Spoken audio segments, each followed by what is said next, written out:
Saya bukan pakar tuan-puan, tapi saya belajar daripada pakar. Dan orang yang saya idolakan, yang banyak saya belajar ialah mentor Tuan Muhammad Zulkifli Syafiq. Beliau merupakan dealer nombor 1 lah dalam public goods, the best dealer. Bayangkan seramai 3,000 lebih orang dealer, dia the first one, nombor 1. Jadi dia juga merupakan mentor kepada semua dealer-dealer, di mana dia merupakan founder G100 Network. G100 Network ni tuan-tuan ialah tim dealer dan empire penyimpan emas terbesar dalam public gold.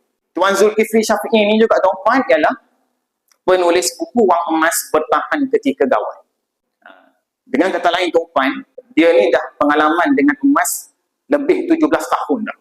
Tahu selok-belok tentang dunia emas di Malaysia ni macam mana.